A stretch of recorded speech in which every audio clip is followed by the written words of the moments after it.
अस्सलाम वालेकुम।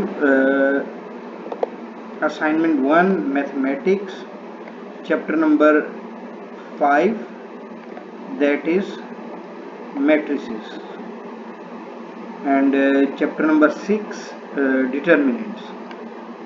चैप्टर 5 और 6 मैट्रिक्स और डिटर्मिनेंट पढ़ने से पहले हम इनकी कुछ प्रॉपर्टीज़ पहले देख लेंगे ताकि बाद में एमसीक्यू सॉल्व करने में बहुत ही आसानी हो जाए। ओके जी, मैट्रिक्स जो है वो आपको पता है किस तरह से रोज और कॉलम से मिलके बनता है। हॉरिजॉन्टल जो है हॉरिजॉन्टली जो है वो रोज कहलाती हैं और वर्टिकली जो एलिमेंट्स हैं वो कॉलम एलिमेंट्स कहलाते हैं। A11 मतलब first row first column, A12 first row second column. Element को जो है वो AMN या AIJ से रिप्रेजेंट करते हैं। M मतलब नंबर ऑफ रॉस, N मतलब नंबर ऑफ कॉलम, I मतलब नंबर ऑफ रॉस, J मतलब number of column. Order of matrix जो अभी हमने IJ या M क्रॉस N पढ़ा है वो क्या कहलाता है? रॉस मल्टीप्लाई बाय कॉलम, उसे ऑर्डर ऑफ मैट्रिक्स कहते हैं। एग्जाम्पल दिए हैं, उससे अभी हमें कोई गर्ज नहीं है। कुछ मैट्रिक्स की टाइप्स हैं: रॉ मैट्रिक्स, कॉलम मैट्रिक्स। ऐसा मैट्रिक्स जिसमें सिर्फ रॉ हो या सिर्फ कॉलम हो, या ऐसा मैट्रिक्स जिसमें एक रॉ हो उसे रॉ मैट्रिक्स कहेंगे। ऐसा मैट्रिक्स जिसमें एक कॉलम हो उसे कॉलम मैट्रिक्स कहेंगे। नल मैट्रिक्स वो होता है जिसमें सारी की सारी वैल्यूज जीरो हों।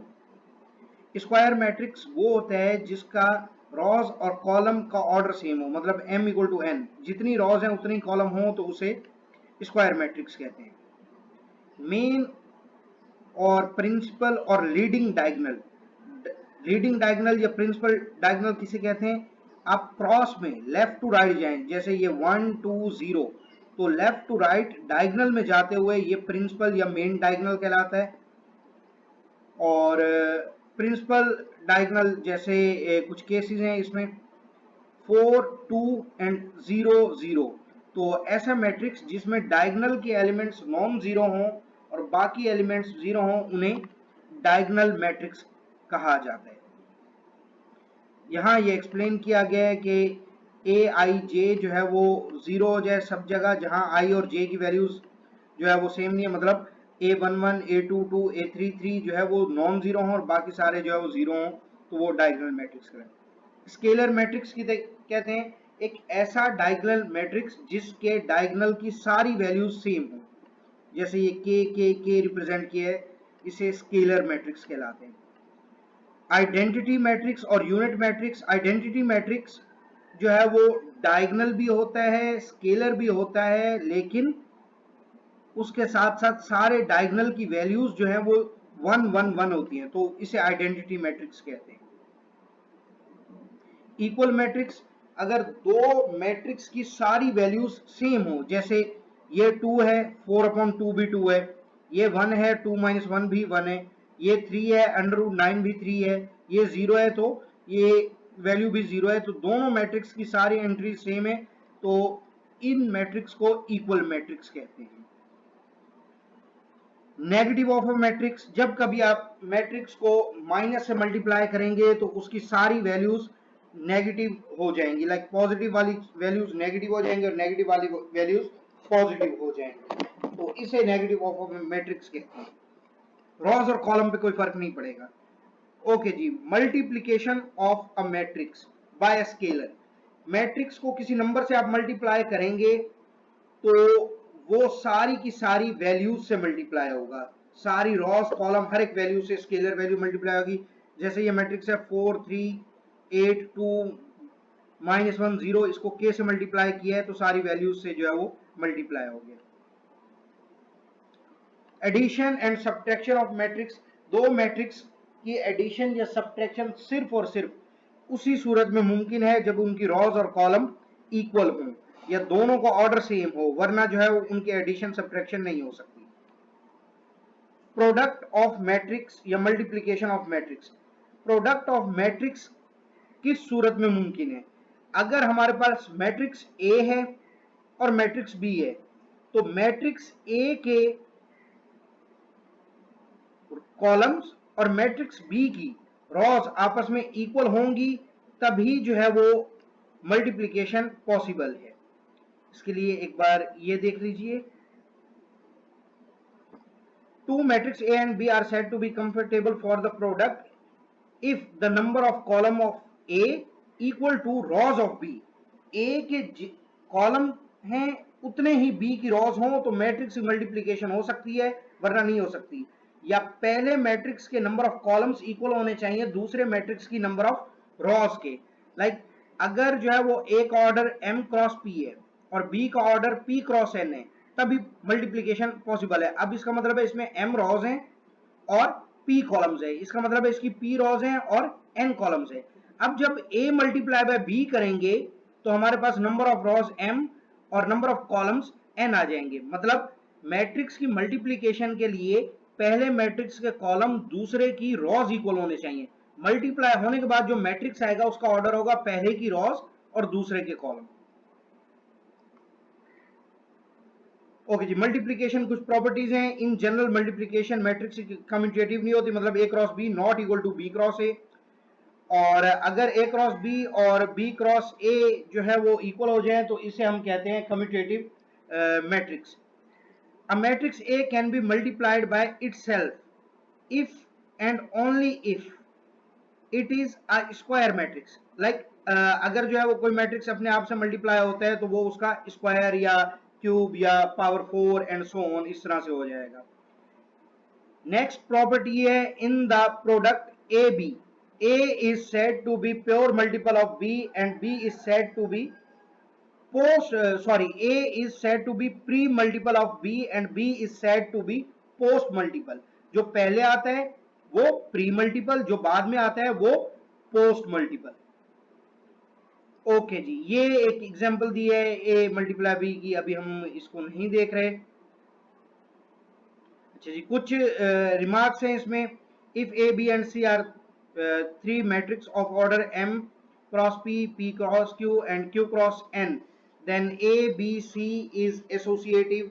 मतलब आप पहले जो है ए बी मल्टीप्लाई करके फिर सी से मल्टीप्लाई करें, या बाद में जो है वो पहले बी सी मल्टीप्लाई करें बाद में ए से मल्टीप्लाई करें तो वैल्यू सेम रहेंगी, तो हम इसे क्या कह सकते हैं कि एसोसिएटिव लॉ होल्ड करते हैं। डिस्ट्रीब्यूटिव क्या है कि अगर पहले आप ऐड करें फिर मल्टीप्लाई करें या पहले मल्टीप्लाई करके ऐड करें तो इसे हम लेफ्ट या राइट डिस्ट्रीब्यूटिव लॉ दोनों कहते हैं। अगर सी जो है वो लेफ्ट पे है तो लेफ्ट डिस्ट्रीब्यूटिव लॉ, अगर सी राइट पे है तो राइट डिस्ट्रीब्यूटिव लॉ।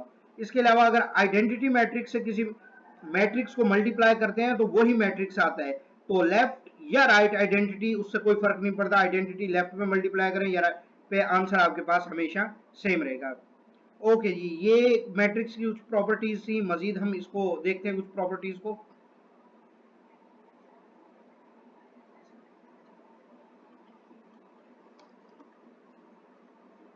ओके जी, नेक्स्ट हमारे पास है डिटर्मिनेंट्स। डिटर्मिनेंट्स जो है वो जिसे हम मॉड भी कहते हैं।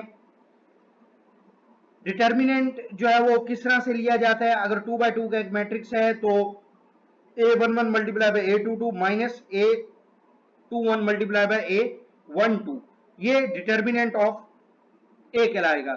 ये एग्जांपल एक देख लीजिए कि अगर 3 1 माइनस 2 3 है तो इसका डिटर्मिनेंट क्या होगा, 3 multiply by 3 minus minus 2 multiply by 1, 3 multiply by 3 9 minus minus 2 multiply by 1 minus 2, तो 9 minus minus 2 is equal to 11। तो ये डिटर्मिनेंट है। अगर 3 बाय 3 का आपने डिटर्मिनेंट लेना है तो आप किस रॉ या कॉलम से एक्सपेंड कर रहे हैं। लाइक हम रॉ 1 से अगर इसको एक्सपेंड कर रहे हैं तो हम किस तरह लिखेंगे, a11 ये वैल्यू एज इट इज लिखेंगे, बाकी इस पूरी रॉ और कॉलम को नेग्लेक्ट करेंगे।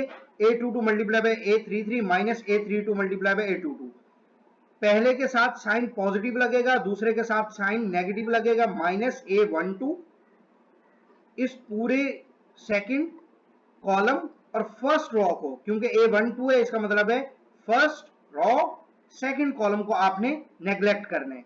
इसी तरह उसके बाद फिर a13 आप लेंगे तो आपने फर्स्ट कॉलम थर्ड रॉ को नेग्लेक्ट करना है, बाकी वैल्यूज का उसी तरह से डिटर्मिनेंट लेना है, तो ये आपके पास 3 बाय 3 का डिटर्मिनेंट आ जाएगा। ओके जी, इसमें कुछ चीजें हैं, माइनर एंड को फैक्टर ऑफ एलिमेंट्स, ये हम बाद में देखते हैं, पहले हम इससे रिलेटेड जो है असाइनमेंट क्वेश्चन देख लेते हैं। माइनर और उसका जो है वो को फैक्टर वगैरह एलिमेंट्स किस तरह से निकाले जा सकते हैं, क्या चीजें उसमें। ओके जी, 1 minus iota 0 1 1 0 iota 0 1 iota minus iota 0, इनको मल्टीप्लाई करेंगे तो किस तरह होगा। तो पहले आप इन दो मैट्रिक्स को मल्टीप्लाई कर लीजिए, जब ये दो मैट्रिक्स मल्टीप्लाई होके आपके पास आ जाए, उसी तरह रॉस इनटू कॉलम, उसका जो रिजल्ट हो उसको थर्ड मैट्रिक्स से मल्टीप्लाई करेंगे तो आपके पास आंसर आएगा 2 minus 2 iota iota minus 1।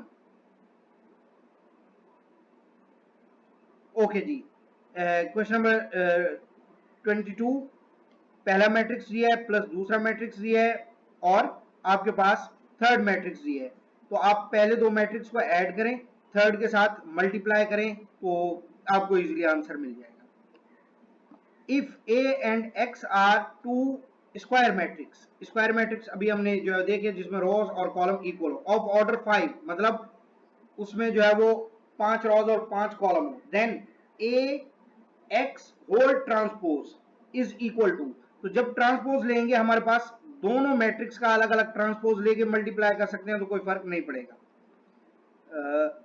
If x is matrix of order 10, के इज स्केलर वैल्यू, अगर के स्केलर वैल्यू है तो के का ट्रांसपोज से कोई ताल्लुक नहीं है, तो के स्केलर वैल्यू है, उसके सिंगल एक नंबर है तो वो ट्रांसपोज होने से कुछ नहीं होता। आप जो है मैट्रिक्स का ट्रांसपोज लें और उसके बाद सिंपल के से मल्टीप्लाई कर दें तो आपके पास आंसर सेम रहेगा। नेक्स्ट हमारे पास है if let A is equal to 2 2 0 minus 3 1 2 1 minus 3 1, if A is equal to 12 and a matrix B equal to transpose of matrix A, then B determinant is equal to, आपके पास A दिया हुआ है और ये भी बता दिया है कि A का ट्रांसपोज जो है वो A का जो डिटर्मिनेंट है वो 12 के इक्वल है।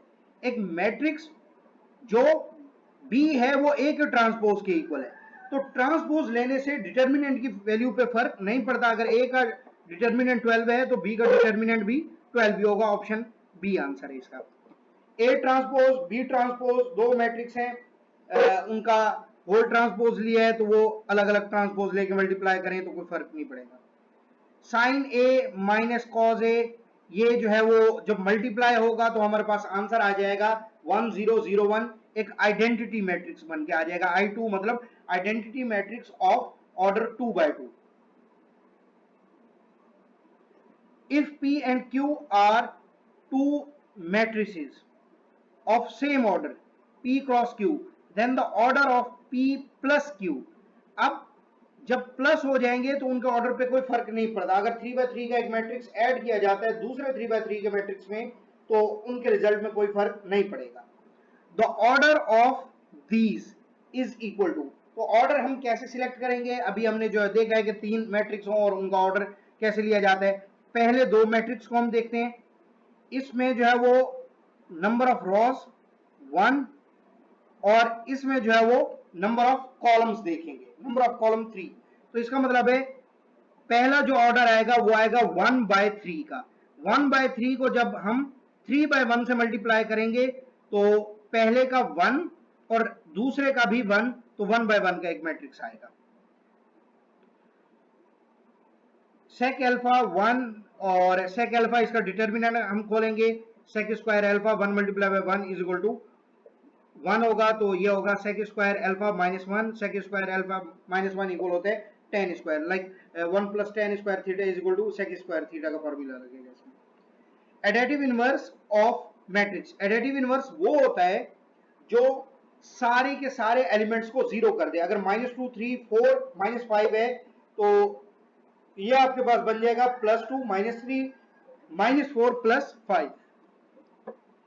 द इक्वेशन, ये आपके पास फर्स्ट जो है ये पहली वैल्यू के साथ वेरिएबल होती है, जो सेकंड कॉलम है वो दूसरी वैल्यू के साथ वेरिएबल होता है और दरमियान में इक्वल टू आएगा और ये वैल्यूज उसके इक्वल होती है, तो हम लिख सकते हैं 2x - 2y is equal to 0, 3x - y is equal to 7। Option A इसका आंसर होगा।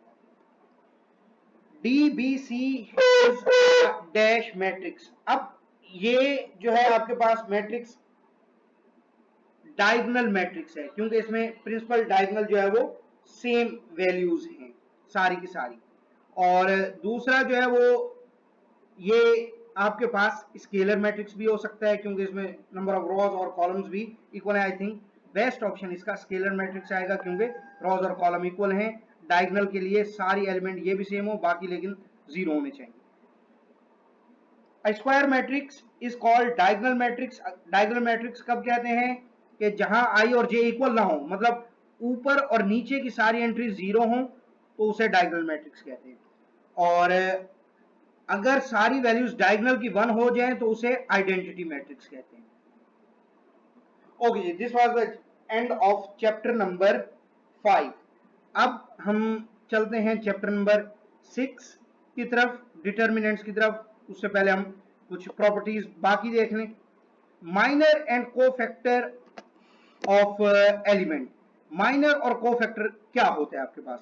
आपके पास अगर एक मैट्रिक्स है A11 A12 A13 21 22 23 31 32 33 और उसका डिटर्मिनेंट आपने लिया है, तो अगर A11 का आपने माइनर देखना है तो आप A11 का मतलब है पहले ही रॉ और पहले कॉलम को नेग्लेक्ट कर दीजिए, रिमेनिंग जो वैल्यूज होंगी उनका डिटर्मिनेंट आपको A11 का माइनर कहलाएगा। इसी तरह फॉर एग्जांपल A32 का मैंने माइनर देखना है, तो मैं 32 का मतलब है थर्ड रो और सेकंड कॉलम को नेग्लेक्ट कर दूं, रिमेनिंग होगा A11 A23 A21 A13 इसका डिटर्मिनेंट, तो ये कहलाएगा minor of A32।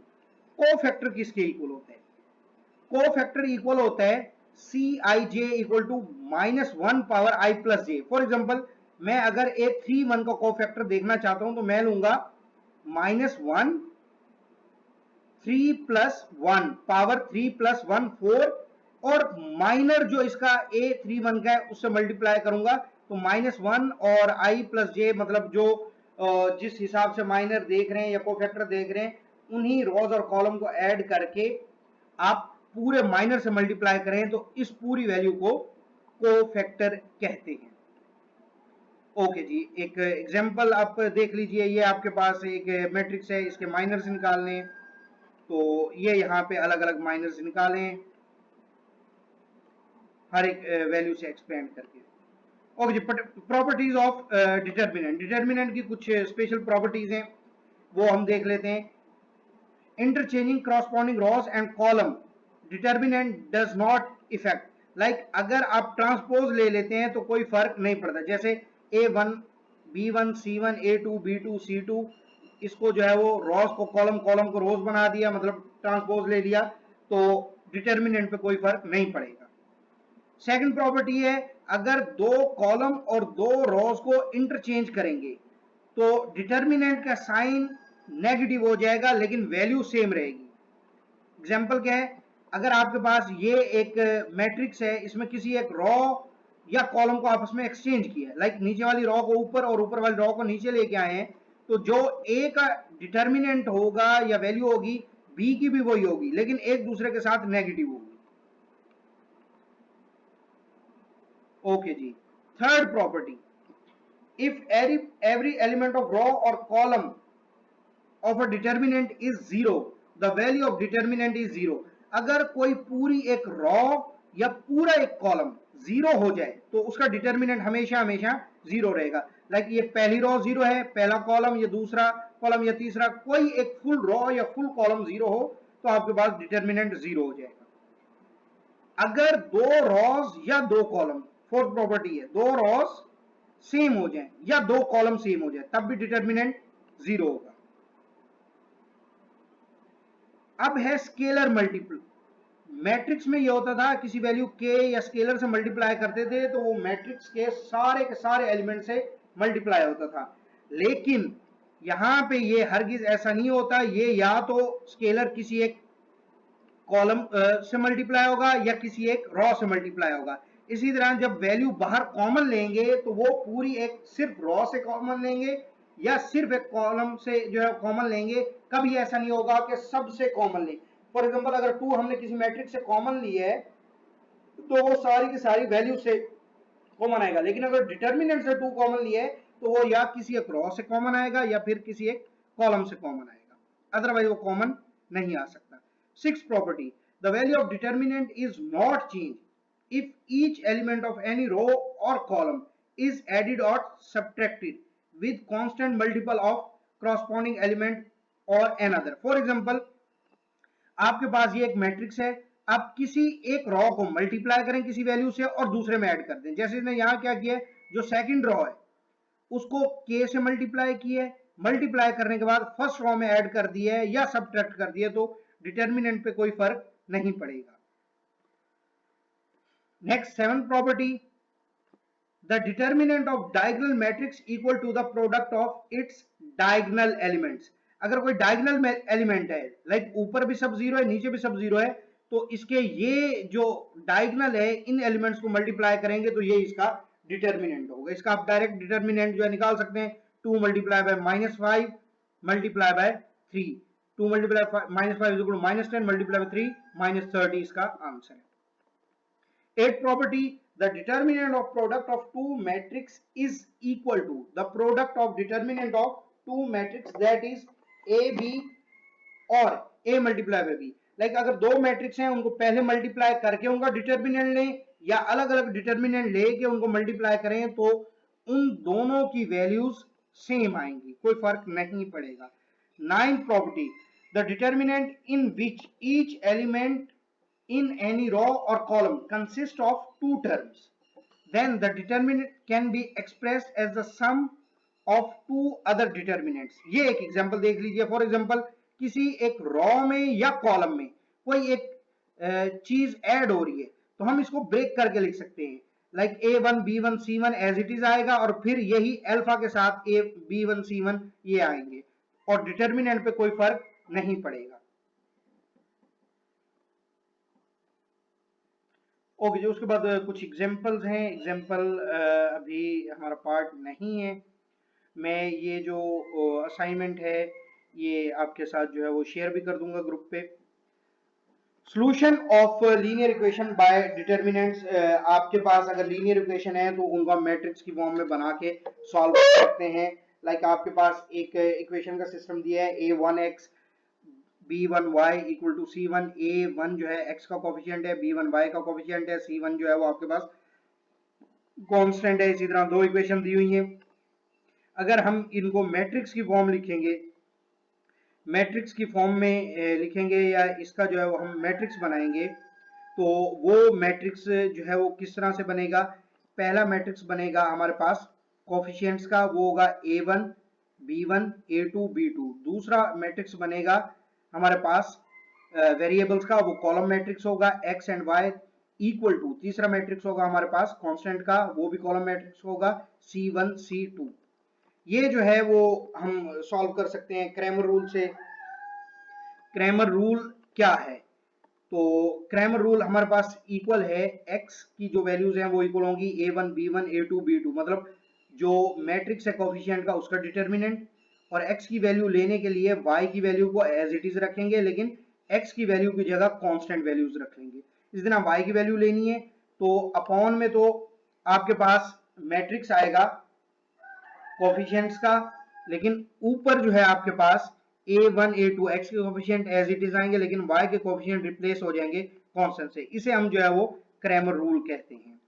Cramer rule से बिल्कुल बेसिक क्वेश्चन आ सकते हैं। अगर आ भी जाए कि सॉल्व बाय क्रैमर रूल तो उससे आपको कोई गर्ज नहीं है। लाइक अगर x की वैल्यू निकालनी है तो वो इक्वल है नीचे a का डिटर्मिनेंट, ऊपर ax, x का मतलब है जो x के कोफिशिएंट है उनको आप रिप्लेस कर देंगे कांस्टेंट से। ओके जी, ये आपके पास कुछ एग्जांपल्स हैं। एग्जांपल मैं पहले बता चुका हूं, अभी हमारा पार्ट नहीं है सॉल्व करना यहाँ पे। ओके जी, next some special matrix. Transpose में क्या किया जाता है, नंबर ऑफ रॉज को कॉलम में और कॉलम को रॉज में चेंज कर दिया जाता है। तो उसका ये होता है कि आपके पास जो ऑर्डर है, अगर m क्रॉस n है तो ट्रांसपोज के बाद n क्रॉस m हो जाता है। साइमेट्रिक मैट्रिक्स ऐसे होते हैं जिनका ट्रांसपोज लें तो कोई फर्क नहीं पड़े, उन्हें साइमेट्रिक मैट्रिक्स कहते हैं।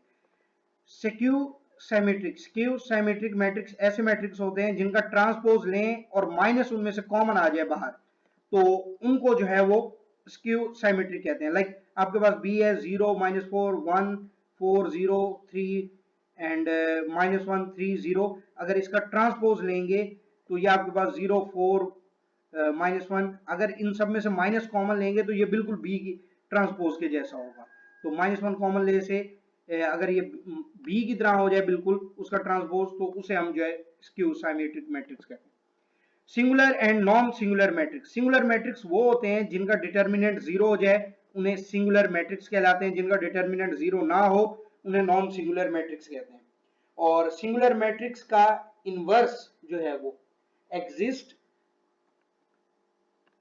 नहीं करता, अगर डिटर्मिनेंट जीरो हो जाए तो उनका इनवर्स एग्जिस्ट नहीं करेगा। Adjoint of matrix, adjoint of matrix आपके पास जो है वो अगर 3x3 का एक मैट्रिक्स है तो आपने सब वैल्यूज के कोफैक्टर निकालने हैं। पीछे वो एक्सप्लेन हम कर चुके हैं कि कोफैक्टर किस तरह से निकालने हैं, आपने सब वैल्यूज के कोफैक्टर निकालने हैं। वो जो कोफैक्टर्स का मैट्रिक्स होगा उसका आपने ट्रांसपोज लेने, उसको जो है वो हम कहेंगे adjoint of a matrix. Like आपके पास एक मैट्रिक्स है 1 0 -1 1 3 1 0 1 एंड 2, अगर मैं इसके हिसाब से जो है वो कोफैक्टर निकालूं, ये -1, ये जो है इसको जो है वो अगर मैं हटा दूं कोफैक्टर क्या आएगा हमारे पास 3 × 2 6 -1 × 2 4 और -1 शुरू में आ जाएगा हमारे पास, तो 6 -1 = 5 और 1 + 1 होगा तो A11 जो है हमारे पास 5 के इक्वल आ जाएगा। इसी तरह से आपने सबके कोफैक्टर निकालने हैं, कोफैक्टर निकालने के बाद उसका ट्रांसपोज लेना है, तो ये एडजॉइंट हो जाएगा मैट्रिक्स का।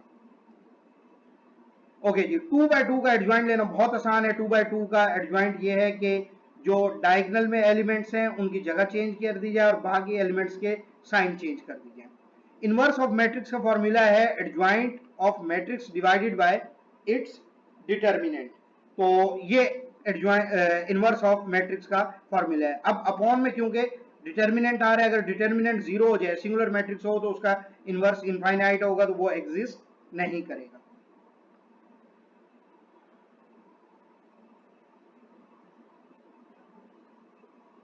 ओके जी, ये अभी हम एक्सप्लेन कर चुके हैं कि आपने जो है वो मैट्रिक्स फॉर्म में किस तरह से बनाना है। तो ये एक एग्जांपल इसकी देख लेते हैं अगर है हमारे पास। हाँ, ये है हमारे पास x + y - 2z = 3। तो पहला मैट्रिक्स बनेगा कोफिशिएंट का, वो है 1 1 -2 3 -1 1 3 3 -6। ये मैट्रिक्स जो है वो कोफिशिएंट का हमारे पास बना है। इसी के साथ यहाँ पे एक कॉलम मैट्रिक्स बनेगा x y z, ये हमारे पास जो है वो वेरिएबल का मैट्रिक्स होगा, इज इक्वल टू 3 5 9, ये जो है हमारे पास कांस्टेंट मैट्रिक्स होगा लाइक दिस। ये वाला जो है वो वेरिएबल का मैट्रिक्स है और ये कांस्टेंट मैट्रिक्स। ओके जी, ये समरी है कि अगर जो है वो कोई एक मैट्रिक्स ए आई जे दूसरा B I J order m cross n है, तो a + b का जो ऑर्डर है वो सेम रहेगा ऐड होने के बाद। प्रोडक्ट ऑफ टू मैट्रिक्स, उसके बारे में बताया है कि उसी वक्त हो सकता है जब पहले के कॉलम और दूसरे की रॉज इक्वल हो, लेकिन प्रोडक्ट होने के बाद जो नया ऑर्डर होगा वो पहले की रॉज और दूसरे के कॉलम्स के इक्वल होगा। अगर मैट्रिक्स m क्रॉस n का है तो रॉज और कॉलम इंटरचेंज करने के बाद वो जो है ट्रांसपोज कहलाएगा। सिमेट्रिक मैट्रिक्स जो है वो होते हैं जिनके ट्रांसपोज सेम हो एक दूसरे के साथ। एडजॉइंट जो है वो मैट्रिक्स का आप कोफैक्टर्स ले लें उसके। Inverse adjoint upon determinant. Square matrix A is singular, singular matrix वो होता है जिसका डिटर्मिनेंट जीरो। ओके जी, ये प्रॉपर्टीज थी। अब जो है वो हम वापस चलते हैं अपने चैप्टर नंबर 6 की तरफ। If a is equal to matrix this then determinant is equal to, आपके पास जो है वो डिटर्मिनेंट किसके इक्वल होगा, तो डिटर्मिनेंट में क्या किया जाता है, A11 कैपिटल A11 ये जो है वो माइनर को शो करता है, माइनस A12 तो कैपिटल A12 A13 मतलब पहला पॉजिटिव होगा, दूसरा नेगेटिव होगा, तीसरा फिर पॉजिटिव होगा. The A11 A12 13 21 then the cofactor of A12 का कोफैक्टर हमने निकालना है.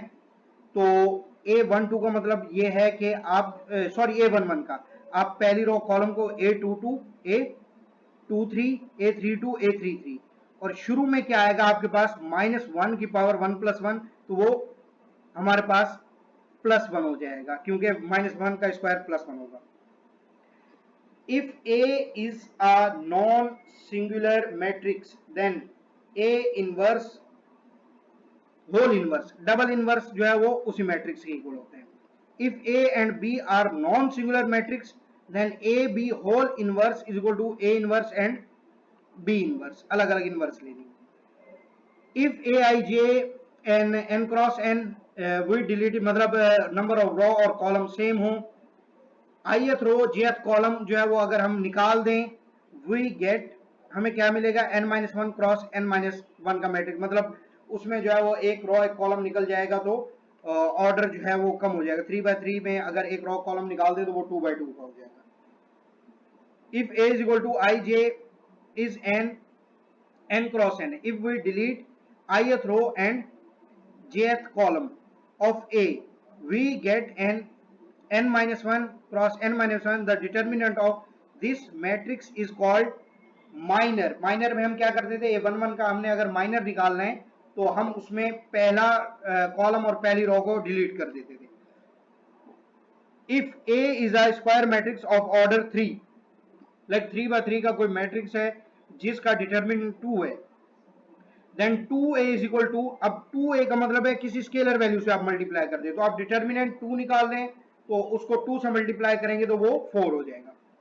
If a is equal to 1/2 and 3 4 2 b is equal to 1/4 minus 3/2 5 1/4 c is equal to a plus 2b. Simple से आप b को 2 से मल्टीप्लाई करें उसके बाद a में ऐड कर दें तो आपके पास फाइनल जो वैल्यू आएगी उसका आप डिटर्मिनेंट ले लें क्योंकि डिटर्मिनेंट c का फाइंड करना है तो वो 5/2 आएगा.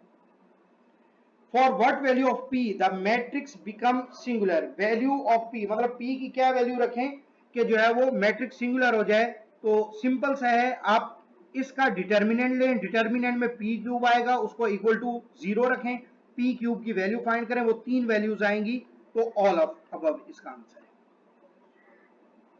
Question number 18 a minus b m minus n x minus y b minus c n minus p y minus z c minus a p minus m z minus x is equal to, आपने जो है वो इसका असल में determinant निकालना है कि इसका डिटर्मिनेंट किसके इक्वल है. तो इसमें अगर मैं ऐड कर दूं रो 1 और रो 2 को, जब ये रो 1 इधर ऐड होगी तो ये a माइनस सी हो जाएगा, ये जो है वो m माइनस पी हो जाएगा और ये x माइनस जेड हो जाएगा. फिर रो 1 में से मैं -1 कॉमन लूं तो ये बिल्कुल फर्स्ट और थर्ड सेम हो जाएंगे. इसका मतलब है कि दो रो सेम हो गई तो हमारे पास डिटर्मिनेंट 0 आएगा.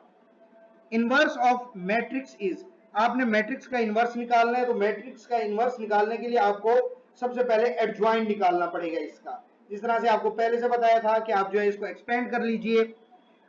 सबसे इजी है कि आप इसको थर्ड रो या थर्ड कॉलम से एक्सपेंड करें क्योंकि ये दो एलिमेंट को 0 कर देगा. इससे एक्सपेंड करेंगे ये भी 0 कर देगा, ये भी 0 कर देगा, बाकी ये रह जाएगा.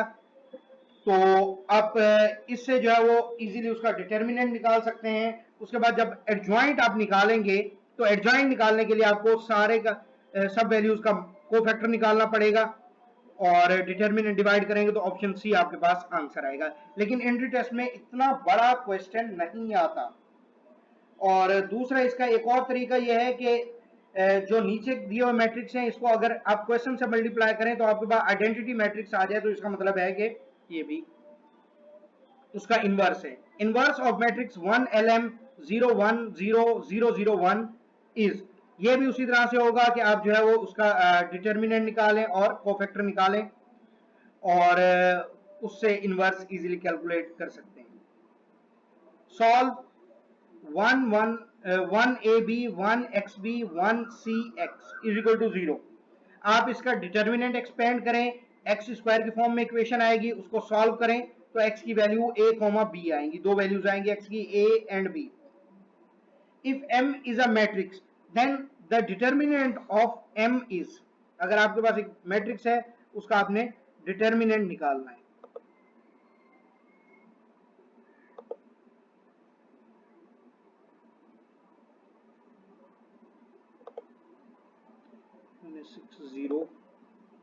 ओके जी, यस, आपने जो है वो डिटर्मिनेंट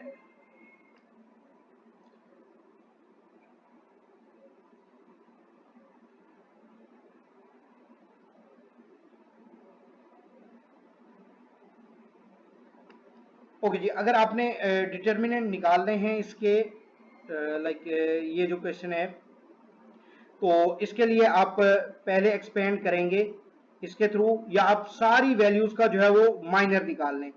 पहले इसका माइनर निकालें, फिर इसका माइनर, फिर इसका माइनर निकालें। वो माइनर यहाँ पे आपको निकाल के दिए हुए, मैं किसी एक का बता देता हूँ।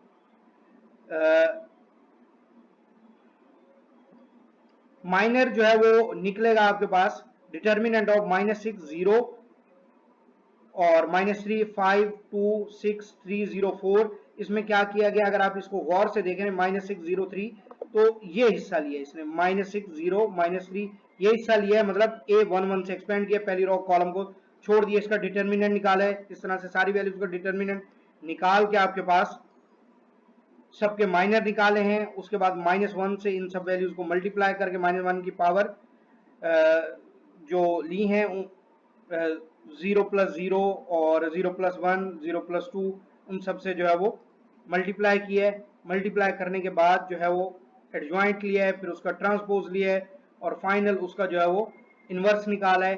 तो इतना हाई फाई जो है वो आपके पास नहीं आएगा कि इस वैल्यू का जो है आपसे डिटर्मिनेंट पूछे। वैसे इसका डिटर्मिनेंट जो है वो फाइनल सॉल्व करके 20 आएगा।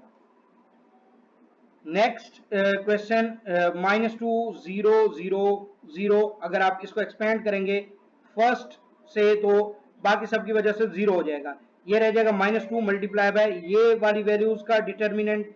फिर इसका जब मजीद डिटर्मिनेंट निकालेंगे -1 से एक्सपेंड करेंगे तो ये 3 0 0 2 का, फिर 3 से एक्सपेंड करेंगे आपके पास तो 2 5 5 2 का होगा डिटर्मिनेंट। तो इसमें एक और चीज देखना है आप, आपके लिए एक आसानी ये है कि ऊपर सब वैल्यूज 0 हैं तो आप डायगोनल्स को मल्टीप्लाई कर दें, 5 2 10 10 3 30 30 मल्टीप्लाई बाय -1 -30 -30 मल्टीप्लाई -2 +60, तो ये 60 आ जाएगा। लेकिन इतने हाई फाई क्वेश्चन नहीं आते क्योंकि 3/3 आपके कोर्स का पार्ट है, उससे ज्यादा नहीं आएंगे।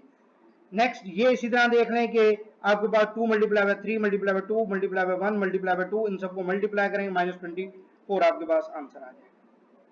सॉरी 24 आएगा, -24 नहीं 24। ऑप्शन ए इसका सही आंसर है।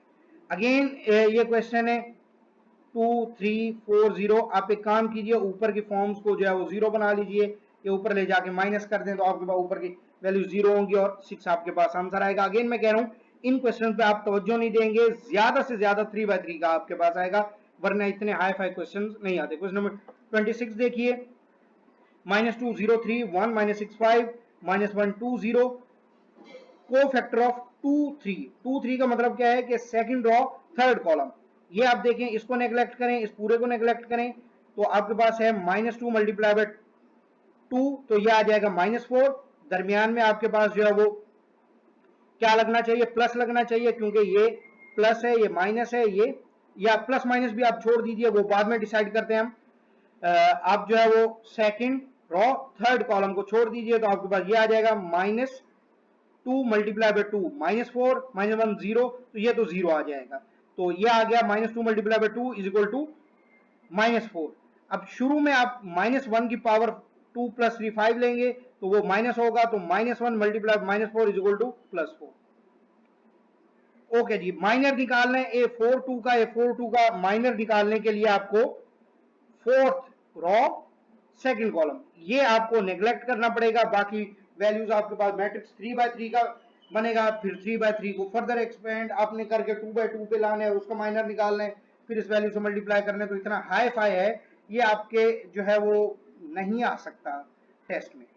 द एडजॉइंट ऑफ 1 2 1 2 -1 1 1 1 -1, आप क्या कीजिए, इन सब वैल्यूज का जो है वो कोफैक्टर निकालिए, कोफैक्टर निकालने के बाद उसका ट्रांसपोज लें, तो वो आपके पास, सॉरी, कोफैक्टर का जो मैट्रिक्स होगा वो आपके पास ट्रांसपोज लें कि वो एडजॉइंट बन जाएगा। ओके जी, this is the end of chapter number 6। अब हम जाते हैं चैप्टर नंबर 7 की तरफ। चैप्टर नंबर 7 जो है वो ग्रुप्स का चैप्टर है, इसको हम डिस्कस करते हैं कि ग्रुप्स क्या हैं, किस तरह से बनते हैं, लेकिन उससे पहले हमें जो है वो कुछ चीज़ें इसमें डिस्कस करनी पड़ेंगी। मैं कुछ चीज़ें इसमें ओपन कर लेता हूँ।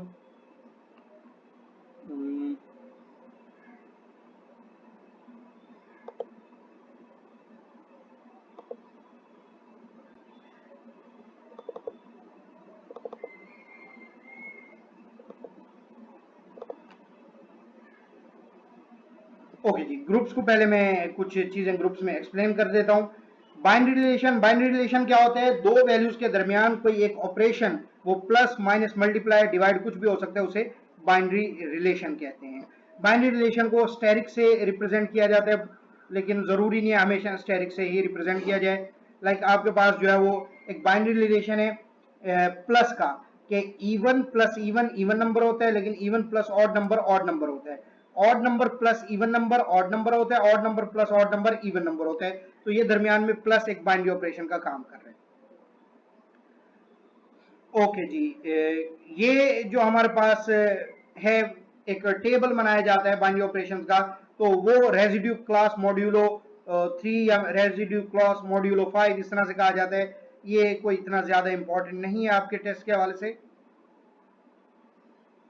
ओके जी, कुछ प्रॉपर्टीज हैं, ये बहुत इंपॉर्टेंट है आपके पास, कि बाइनरी ऑपरेशन कम्यूटेटिव बाज औकात प्रॉपर्टी होल्ड करता है, बाज औकात नहीं करता।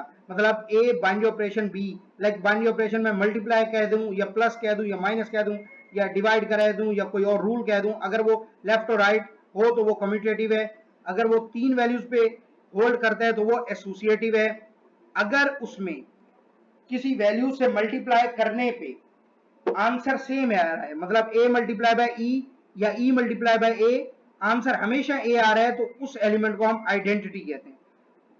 इसी तरह अगर किसी एक वैल्यू से मल्टीप्लाई करने से आंसर हमारे पास आइडेंटिटी आ रहा है, तो उसे हम इनवर्स कहते हैं। फॉर एग्जाम्पल, हमारे पास अगर 2 है, तो उसमें हम ऐड कर दें -2, तो आंसर आता है 0। तो -2 जो है वो 2 का एडेटिव इनवर्स है।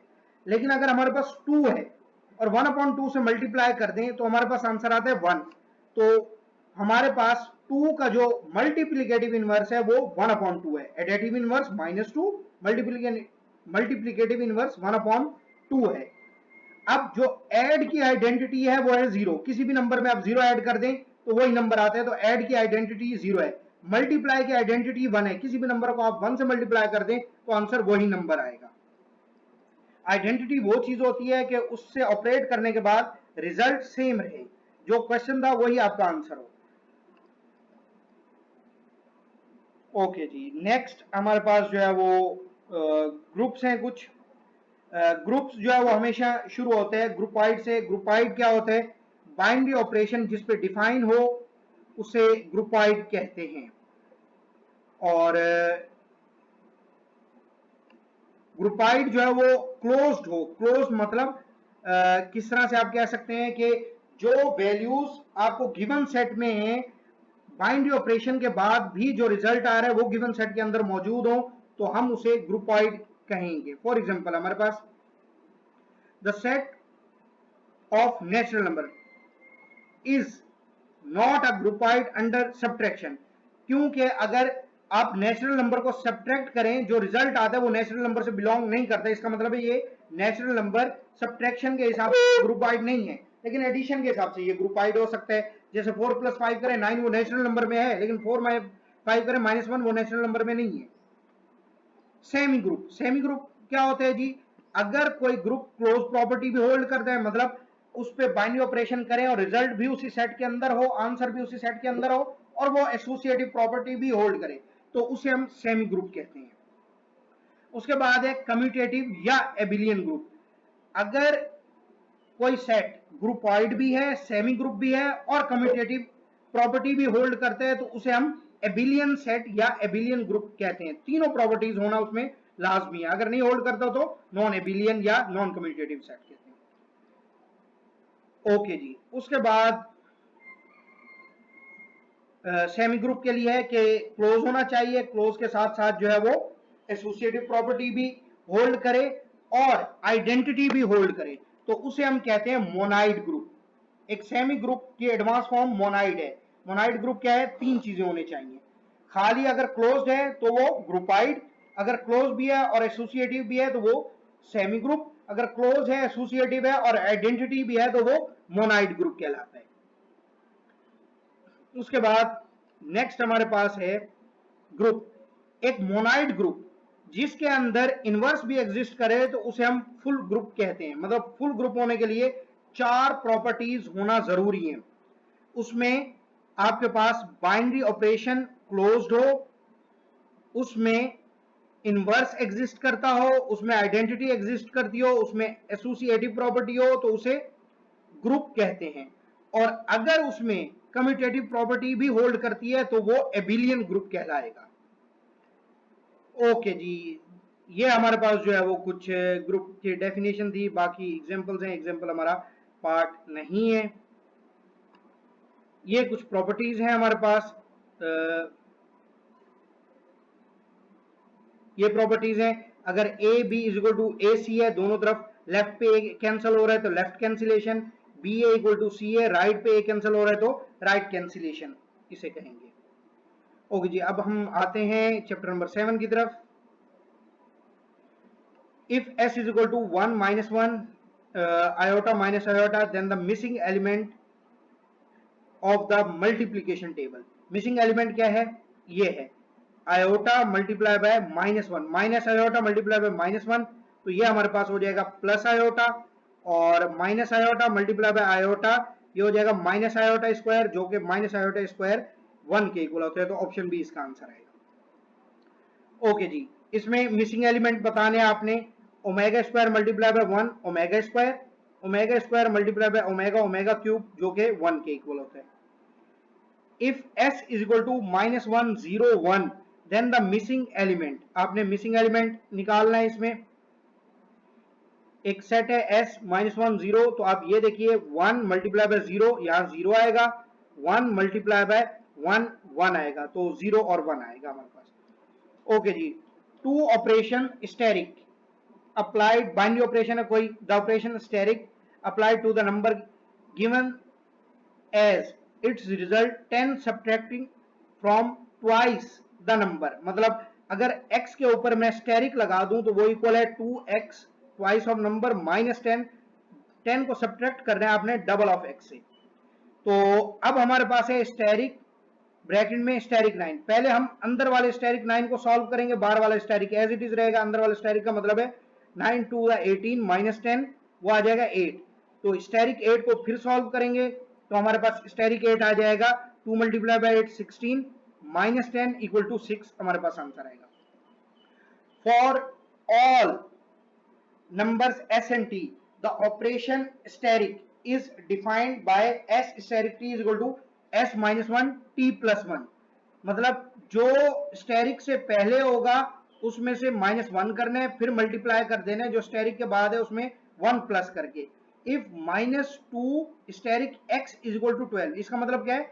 Minus 2 minus 1 multiply by x plus 1, तो is equal to minus 12, equation बन जाएगी, तो x की वैल्यू आपके पास 3 आ जाएगी। If the operation o is defined on the equation x o y, o यहां पे बाइनरी ऑपरेशन का काम कर रहा है या स्टेरिक का ही काम कर रहा है, 2x प्लस वाई, मतलब x o y का मतलब है पहली वैल्यू को 2 से मल्टीप्लाई करना है, फिर प्लस कर देनी है सेकंड वैल्यू इसमें, तो आपके पास 2oa इक्वल है AO3, मतलब 2OA का मतलब है 2 मल्टीप्लाई बाय 2 प्लस ए और 2A प्लस 3, दोनों तरफ सॉल्व करेंगे इक्वेशन को तो ए की वैल्यू आपके पास 1 आ जाएगी। Next question, if A asterisk B is equal to 2AB, मतलब दोनों वैल्यूज को मल्टीप्लाई करके डबल कर देने, तो 2 स्टेरिक 3 स्टेरिक 1, तो 3 स्टेरिक 1 क्या होगा, 3 1 3 मल्टीप्लाई बाय 2 6, फिर आएगा 2 स्टेरिक 6, तो 2 6 12, फिर उसको डबल करेंगे तो 24 आंसर आ जाएगा हमारे पास।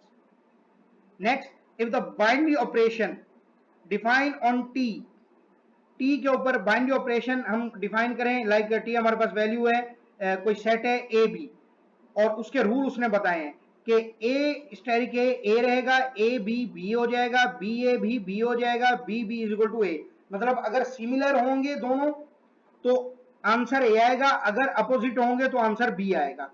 तो इसका जो है वो टेबल क्या बनता है, इसमें टेबल में देखिए A multiply by A R है, A multiply by B B R है, B multiply by B A R है, तो सिमिलर पे ए और डिफरेंस पे बी आर है, तो ऑप्शन ए इसका करेक्ट आंसर होगा। Let x be a non-empty set s is equal to p of x the power set, मतलब आपके पास कोई x जो है एक सेट है और दूसरा सेट है s, s के अंदर x के सारे पावर सेट्स हैं। Define a binary operation on p of x by a asterisk b is equal to a intersection b for all, मतलब उसी पावर सेट्स में से किसी दो सेट के दरमियान अगर कोई ऑपरेशन अप्लाई करें तो वो उनका जो है वो इंटरसेक्शन दे देते हैं। स्टेरिक इज कम्यूटेटिव, तो इंटरसेक्शन जारी बात है, कम्यूटेटिव है, सही बात है। Asterisk is associative, intersection associative भी होता है, उससे भी फर्क नहीं पड़ेगा। There exist identity element, identity element with respect to asterisk, identity element क्या है, लाइक कोई खाली सेट को किसी भी सेट पे ऑपरेट करें तो इंटरसेक्शन में सॉरी खाली सेट नहीं आएगा, इसमें मेजर सेट आएगा जो सुपर सेट है, तो पावर सेट में सुपर सेट भी मौजूद होता है, तो तीनों बातें हमारे पास ट्रू हैं और ये पूरा का पूरा एक जो है वो एबिलियन ग्रुप बना रहा है क्योंकि कम्यूटेटिव होल्ड कर रहा है इसमें। c is equal to 2 power n, n जो है वो कोई इंटीजर है, तो ये ग्रुप है अंडर मल्टीप्लीकेशन। एडिशन में क्यों ग्रुप नहीं है, क्योंकि अगर हम 2 की पावर 1 प्लस 2 की पावर 2 करें तो वो 6 आता है, जबकि 2 की कोई भी पावर n 6 नहीं है, लेकिन मल्टीप्लीकेशन में ये जो है वो ग्रुप बनाया जा सकता है। और आइडेंटिटी भी है मल्टीप्लाई, क्योंकि n की वैल्यू अगर मैं 0 लूंगा तो वो 1 आएगा और वो मल्टीप्लाई की आइडेंटिटी है। ओके जी, और 2 की पावर अगर मैं नेगेटिव लूंगा तो वो फ्रैक्शन में आएगा, तो उससे इनवर्स भी एग्जिस्ट किया जा सकता है। Which of the following statements are true, identity की स्टेटमेंट के asterisk A is equal to A आ जाए तो ए जो है वो आइडेंटिटी एलिमेंट होगा।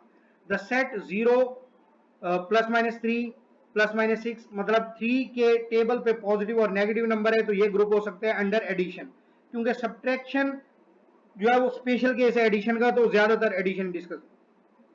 ओके जी, A B C whole inverse, हर एक को अलग अलग आप इनवर्स दे सकते हैं, तो वो इक्वल होगा A inverse B inverse C inverse. Okay, thank you very much. ये हमारा जो है वो चैप्टर नंबर 7 भी एंड हो गया और हमारा असाइनमेंट 100% कंप्लीट है। Thank you very much.